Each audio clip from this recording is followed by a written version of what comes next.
सीताराम लक्ष्मी लौट में सबका हार्दिक स्वागत है।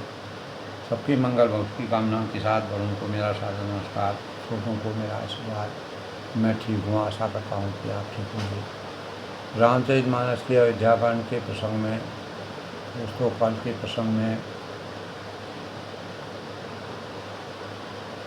जानकी जी ने अपने प्यारे कुटुंबियों से जो जिस योग्य था उसे उसी प्रकार चित्रकूट के वन में अवधवासी और मिथिला यानी उनके पिताजी जनक और सुनैना सहित जो जिसका जिस प्रकार से आदर सम्मान होता था उसको अपने कर्मों यानी अपने कर्तव्यों का परिपालन करते हुए अनेक प्रकार से विनती करके और सुंदर आज्ञा पाकर तब सीता जी समेत सीता जी की माता अपने डेरे को चले गई। तो तब सिय पितु मात स्नेह बसौ विकल न सकी सभार धरनी सुता धीरज धरऊँ समो सुधर सुविचार। यानी पिता माता के प्रेम के मारे सीता जी ऐसी विकल हो गई थी, व्याकुल हो गई थी कि वे अपने को संभाल न सकी, अर्थात अपने शरीर की शुद्धता उनको नहीं रही। वात्सल्य प्रेम में माता पिता के वात्सल्य प्रेम से इतना विह्वल हो गई, परंतु परम धैर्यवती पृथ्वी की जो कन्या है, पृथ्वी से जिनकी उत्पत्ति हुई है, सीता जी ने समय और सुंदर धर्म का विचार कर धैर्य धारण किया और माता पिता के आगमन से सीता जी के अंतःकरण में अपार सुख की अनुभूति हुई। तो कल के प्रसंग में दोस्तों जनक जी और सुनैना जी का किस प्रकार से आदर सत्कार किया और उन्होंने भरत जी के चरित्र के साथ साथ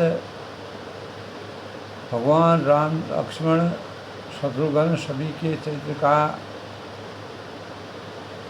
वर्णन जब माताओं के मुखार बिंदु से सुना तो उन्हें अपार हर्ष की अनुभूति हुई और उनके ज्ञान चक्षु में अपार विवेक और की अनुभूति जागी और भगवान की लीलाओं के प्रति किस प्रकार के समर्पण के भाव उनके अंतःकरण में विराजमान है। तो इसी के यानी ईश्वर की अनुग्रह से, परमात्मा की कृपा से और भगवानों के आशीर्वाद से की कृपा से कौशल्या जी ने कहा कि मेरे चारों पुत्र और चारों बहुएं जल के समान यानी गंगा के जल के समान पवित्रता की प्रतीक। और हे सखी सुनैना जी से कहा कि मैंने कभी श्री रामचंद्र जी की सौगंध आज तक अपने जीवन में कभी भगवान रामचंद्र की सौगंध नहीं खाई थी। जब यानी राम का वनवास हुआ तब भी मैंने उनकी सौगंध किसी भी तर्क में नहीं, किसी भी परिवेश में नहीं ली। तो सो आज श्री राम जी की शपथ करके सत्य भाव से मैं कहती हूँ कि भरतशील गुण विनम्र बढ़ाए। वास्तव में भरत जी का जो शील है, गुण है, नम्रता है, बड़प्पन है, भाईपन और भक्ति जो उनके अंतर्गत अंतर्मन में है वह भरोसे के लायक है। अच्छेपन का वर्णन करने में सरस्वती जी को भी उनके ज्ञान, विवेक और बुद्धि के परिणाम स्वरूप सरस्वती भी पीछे रह जाती हैं, क्योंकि सरस्वती ही हमें ज्ञान प्राप्त करने की सबसे बड़ी द्योतक होती हैं। और इसी सोच के परिणाम स्वरूप यानी शिव से कहीं समुद्र उलीचा जा सकता है या असंभव है। उसी प्रकार यानी भगवान रामचंद्र जी का जो वास्तविक इन चारों भाइयों और बहुओं का जो चरित्र तुलसीदास ने वर्णन किया है, उसे देवी देवताएं भी उनका सही ढंग से वर्णन करने में असमर्थता जाहिर करते हैं। तो मैं भरत को सदा कुल का दीपक मानती हूँ, क्योंकि महाराज ने भी अनेकों बार मुझसे कहा था कि सीता यानी कहा था कि राम, लक्ष्मण, भरत, शत्रुघ्न और चारों बहुएं सीता समेत अगर उनको एक कसौटी पर कसे जाने पर जिस प्रकार रत्न की परख होती है वह जौहरी को होती है, उसी प्रकार उनकी परख जो है माता पिता को ही हो सकती है।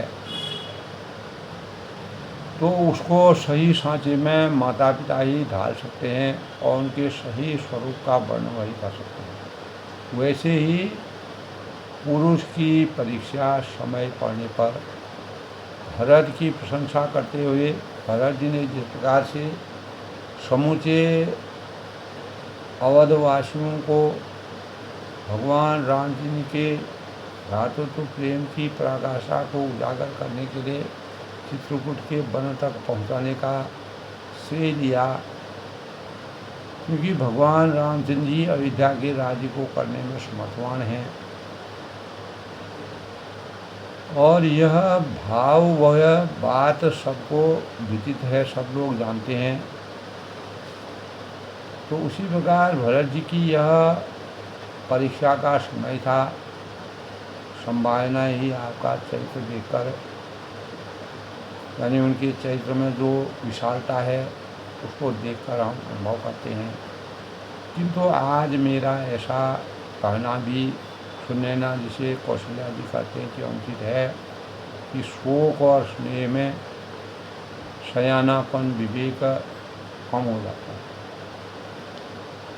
क्योंकि शोक मानव जीवन के अनेक जो ज्ञान है ज्ञान को क्षीण कर देता है। लोग कहेंगे कि मैं स्नेह वर भरत की बड़ाई कर रही हूँ, क्योंकि त्याग और समर्पण की जो भावना भरत के अंतःकरण में है। कौशल्या जी ने गंगा जी के समान पवित्र करने वाली वाणी सुनकर जब कौशल्या जी ने इस प्रकार की पवित्र मधुर वाणी को कहा, तब रानियां स्नेह के मारे विकल हो गई, व्याकुल हो गई, परेशान हो गई, तो पुलकायमान हो गई। तो कौशल्या का धीर धरी सुनो देव निकले को विवेक निधि बल्लभ ही तुम्हें सकें। यानी कौशल्या जी के सिर धीरा धरकर कहा कि हे देवी मिथिलेश्वरी, सुनिए, ज्ञान के भंडार और श्री जनक जी की प्रिया को कौन उपदेश दे सकता है। आप समर्थवान हैं, धर्म अर्थ काम मोक्ष की बातों को जानते हैं, और हे रानी मौका पाकर आप राजा को अपनी ओर से जहाँ तक हो सके समझाकर कहिएगा कि लक्ष्मण जी को घर रख लिया जाए और भरत वन को जाएं। यदि यह राय राजा के मन में ठीक लगे, जचे, तो यह सबसे उत्तम होगा। तो भली भांति खूब विचार कर ऐसा यत्न प्रयास किया जाए। मुझे भरत का अत्यधिक सोच है। भरत के मन में यानी गूढ़ प्रेम है और उनके घर रहने से मुझे भलाई नहीं जान पड़ती है। यह डर लगता है कि उनके प्राणों को कोई भय न हो जाए, क्योंकि वह भगवान रामचंद्र के वियोग में बहुत ही व्यथित हैं हो जाते हैं। कौशल्या जी का स्वभाव देखकर, उनके वचनों को सुनकर और उनकी सरल और उत्तम वाणी को सुनकर सब रानियाँ करुण रस में निमग्न हो गई और आकाश से पुष्प की वर्षा होने लगी। धन्य धन्य का शब्द घोष होने लगा और सिद्ध योगी और मुनि स्नेह से शिथिल हो गए। इतना स्नेह की पराकाष्ठा व्याप्त हो। तब कल के प्रसंग में क्या कहा है, जो तो सब रनिवास बिथक लक्ष्मी रहे हो, तब धरि धीर सुमित्रा कहो, देवी दंड जुग जामिन बीती, राम मात मुठी सपीती। तो सारा रनिवास का दृश्य देखकर यानी चकित रह गया सारा रनिवास। पूरे जो जहाँ जो रह रहे थे निस्तब्ध हो गए, भावहीन हो गए, शब्दहीन हो गए। जब सुमित्रा जी के धीरज धरने को कहा कि हे देवी, 2 घड़ी रात बीत गई है, यह सुनकर श्री रामचंद्र जी की माता कौशल्या प्रेम पूर्वक उठी और प्रेम सहित सद्भाव से बोली कि अब आप किसी प्रकार यानी शीघ्र तेरे को पधारिए और हमारे तो अब ईश्वर ही गति है अथवा मिथिलेश्वर जनक जी की सहायक हैं। कौशल्या जी के प्रेम को देखकर, सौहार्द को देखकर और उनके विनम्र वचनों को सुनकर जनक जी की प्रिय पत्नी सुनैना जी उनके पवित्र चरण पकड़ लिए और कहा कि हे देवी, राजा यानी दशरथ जी जो थे वह की रानी और श्री रामचंद्र की माता हैं आप, आपको ऐसी नम्रता उचित नहीं है, क्योंकि आप धर्म और नीति मर्यादा के पूर्ण भाव हैं।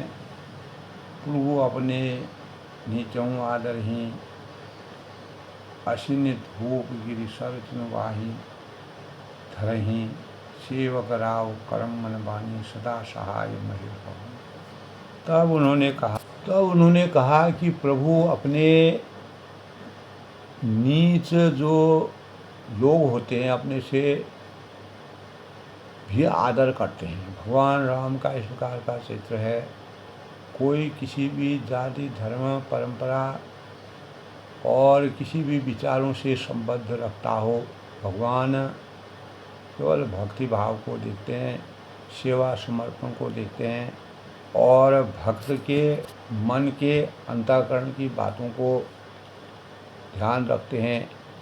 अग्नि धुएं को और पर्वत तृण घास को अपने सिर पर धारण करते हैं। हमारे राजा तो कर्म मन और वाणी, मन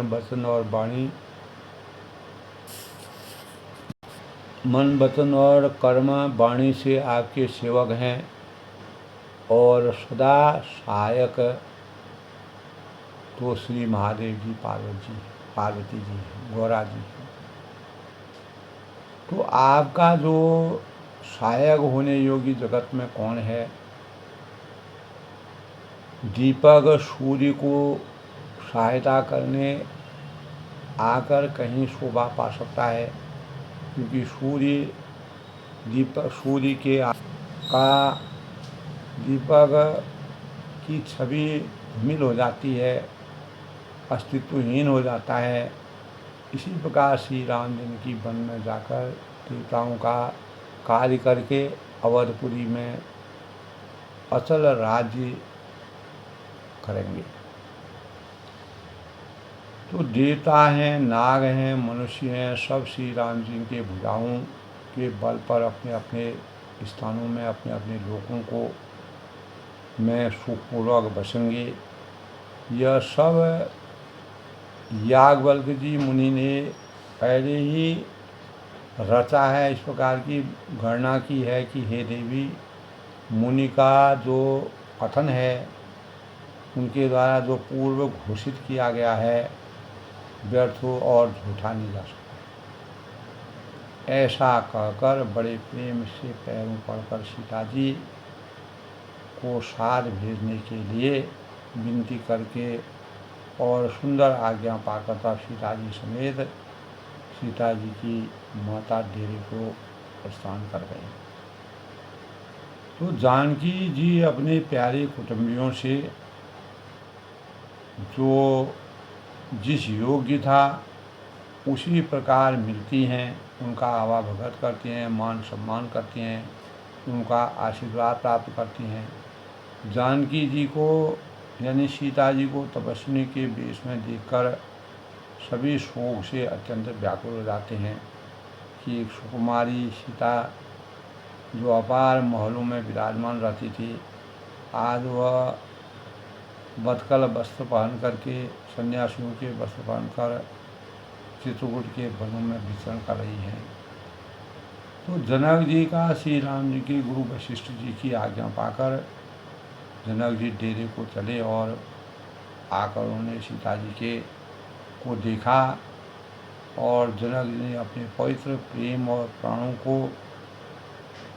प्राणों की पावनी जानकी जी को हृदय से लगाया, आत्मसुख की प्राप्ति की, वात्सल्य प्रेम को दर्शाने का प्रयास किया।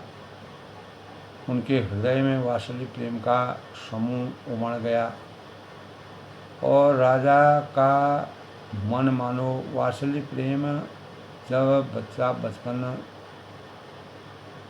की जब बच्चे की यादें आती हैं, बच्चे की अनेक प्रकार की लीलाएँ होती हैं, क्रीड़ाएँ होती हैं, उनको पुचकारा जाता है, प्यार किया जाता है और उनके बचपन की जो क्रियाकलापें हैं उनका स्मरण किया जाता है। उसी वात्सल्य के प्रेम का समुद्र उमड़ पड़ा और राजा का मन मानो यानी प्रयाग हो गया। तो उस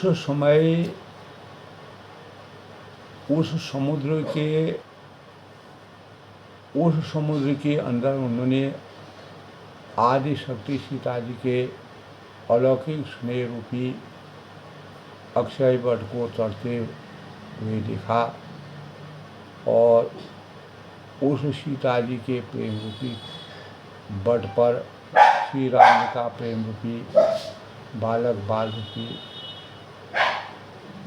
रूप आदि भगवान सुशोभित हो।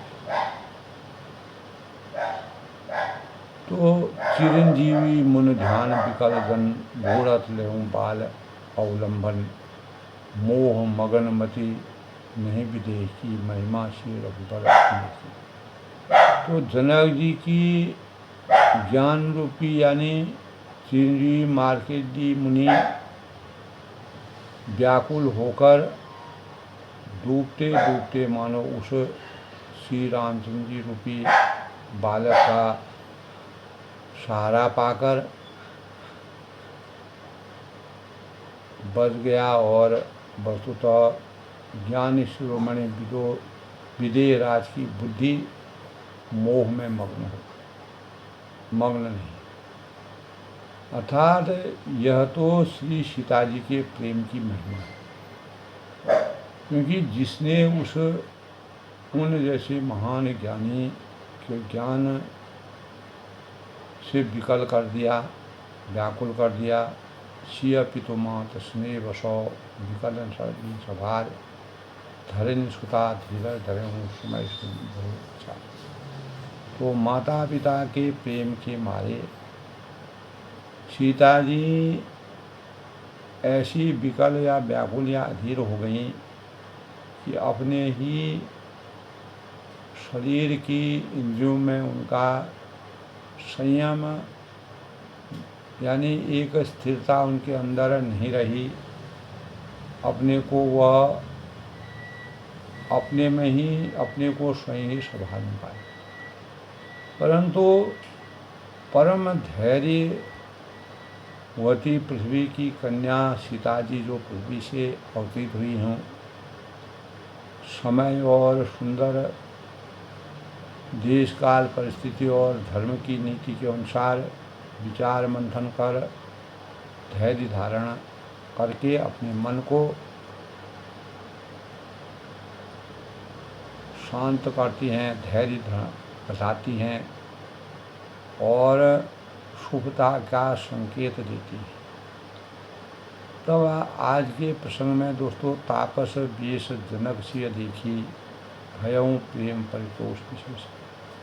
तो सीता जी को तपस्वियों के वेश में देखकर जब जनक जी अपने रनिवास को वापस जा रहे थे तो जनक जी को विशेष रूप से संतोष हुआ।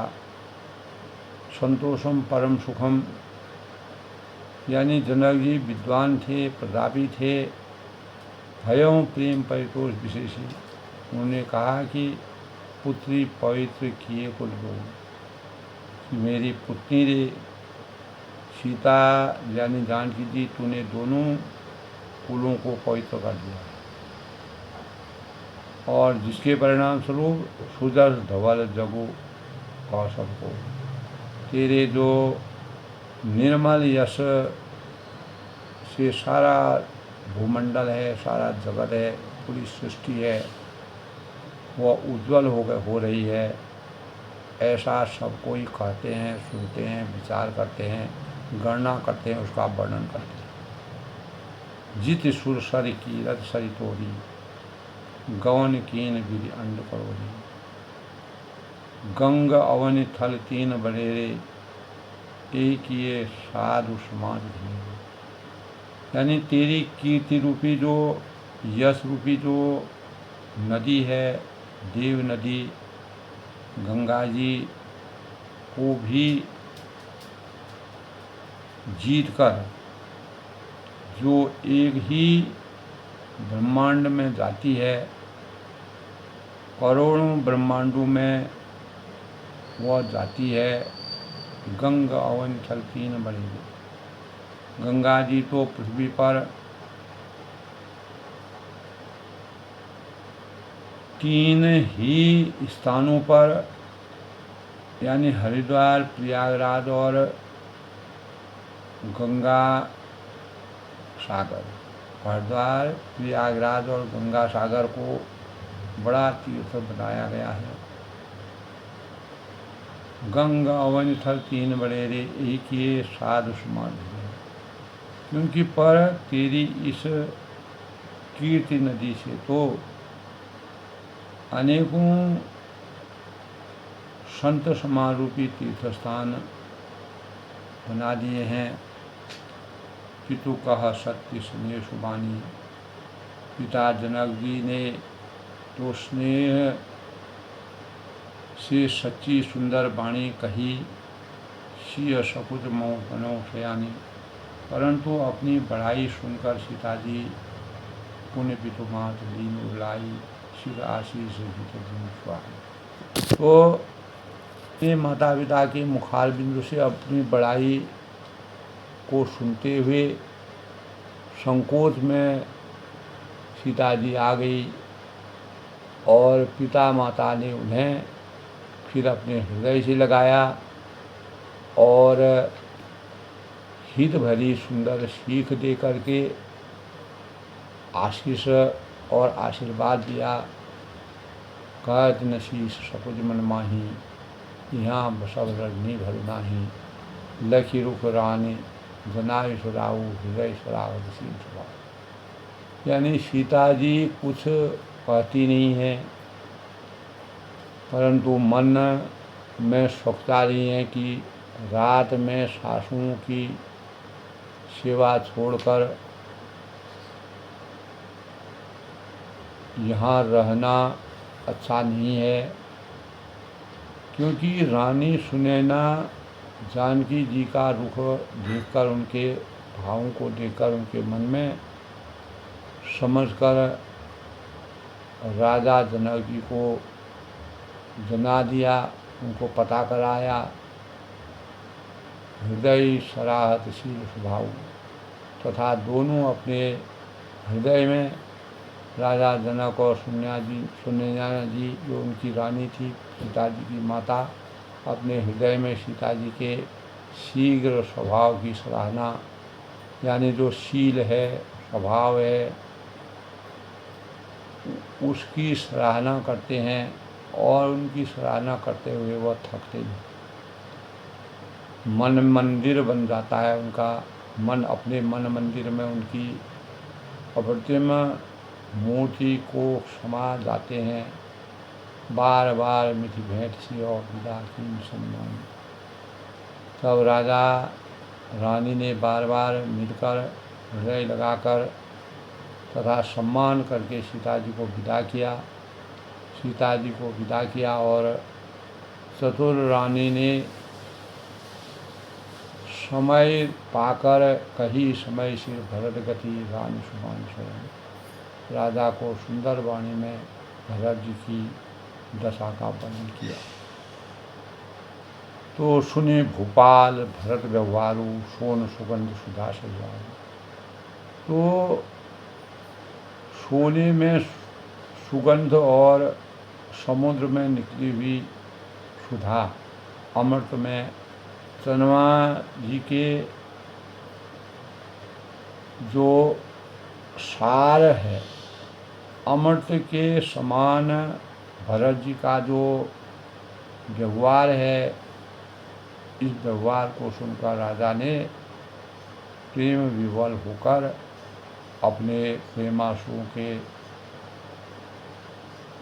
जल से भरे नेत्रों को मूंद लिया, बंद कर दिया और वे मूंदे सजल नयन पुलकेतन सुदर सरावन लगे मधुकुंज। प्रेम विह्वल होकर अपने प्रेमाशुओं से जल से भरे नेत्रों को मूंद लिया और वे भरत जी के प्रेम में मानो ध्यानस्थ हो गए, पूर्ण रूप से विलीन हो गए। वे शरीर उनका पुलकायमान हो गया, विह्वल हो गया और मन में सुजस सराहन लगे मुदित और शरीर पुलकायमान होने के बाद उनके मन में आनंद की अनुभूति होकर भरत जी के सुंदर यश की सराहना करने लगे। तो सावधान सुमसुरोचन भरत कथा भव बंद विमोचन धर्मराज नय ब्रह्म विचारो यहाँ दशा मधुमोर विचारो। तो वे बोले कि हे सुमुखी, हे सयानी, हे सुनैना जी, सावधान होकर सुनो, भरत कथा भव बंद विमोचन, यानी भरत जी की कथा संसार के बंधनों से छुड़ाने वाली है। अगर हम उनके कथा का सही ढंग से निरूपण करें तो संसार के अनेकों बंधनों से हमको मुक्ति हो जाएगी।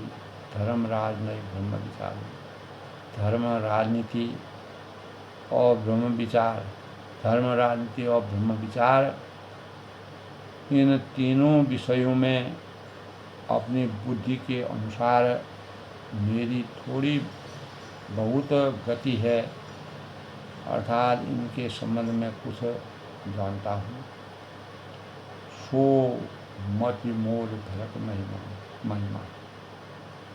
वह धर्म राजनीति और जो ब्रह्म ज्ञान है में प्रवेश रखने वाली, ब्रह्म ज्ञान में प्रवेश रखने वाली कहाँ छल छुअत न साही। मेरा बुद्धि भरत जी की महिमा का वर्णन तो क्या कर सकता है। उनके अपार जो उनकी महिमा है उनका वर्णन करने में हम भी समर्थवान नहीं हैं। लेकिन विधि गणपति अधिपति शिव सार, छल करके भी उसकी छाया तक भी नहीं छू सकते।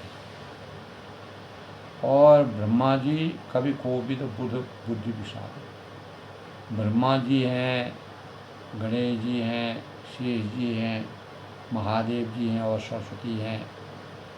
अनेक कवि ज्ञानी हैं, पंडित और बुद्धिमान हैं, वो भी उसके सही स्वरूप का वर्णन करने में अक्षम हैं। अर्थात तुलसीदास जी ने इस प्रकार का भरत जी के चरित्र का जो वर्णन किया है वो वास्तव में बड़ा ही सराहनीय है, प्रेरणादायक है। और जनक जी और सुनैना जी के अंतःकरण में भरत जी के प्रति जो अपार श्रद्धा और महिमा और अनेक प्रकार के सुंदर भावों का, यानी भरत जी की कथा संसार के बंधनों को छुड़ाने वाली है। अर्थात धर्म, राजनीति और ब्रह्म विचार। धर्म, राजनीति और ब्रह्म विचार, इन तीनों विषयों में अपनी बुद्धि के अनुसार मेरी थोड़ी बहुत जो मेरी समझ है, मेरी गति है, अर्थात इनके संबंधों में जो कुछ भी मैं जानता हूँ, मुझे अनुभव है, तो वह धर्म, राजनीति और ब्रह्म ज्ञान में प्रवेश रखने वाली मेरी बुद्धि भरत जी को की महिमा का जो वर्णन वो क्या कर सकता है, उसका संपूर्ण वर्णन करने में मैं भी असमर्थ हूँ। अगर हम किसी प्रकार के छल और कपट करके भी उनके छाया तो को भी नहीं छू सकते। उनका इस प्रकार से उनकी महिमा है। तो ब्रह्मा जी और गणेश जी, शेष जी, महादेव जी और सरस्वती कवि, ज्ञानी, पंडित और बुद्धिमान लोग भी उसका सही वर्णन नहीं कर सकते। तो भरत चरित की रति कर कोटि, धर्मशील गुण विमल विभूति, समझर सुनर सुखर सब काहू, सूचि सुर सरि निदर निदाहू, यानी सब किसी को, हर एक व्यक्ति को, मानव मात्र को भरत जी के चरित्र कीर्ति करनी, धर्म, शील, गुण और निर्मल ऐश्वर्य को समझने में और सुनने में सुख देने वाला है। और पवित्रता में गंगा जी का तथा स्वाद में, मधुरता में अमृत भी तिरस्कार करने वाला।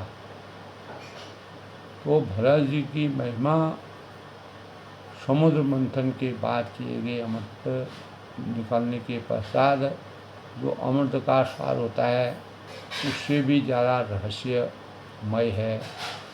तो भरत जी के वास्तविक शौर्य महिमा का वर्णन करने में कोई भी समर्थवान नहीं है।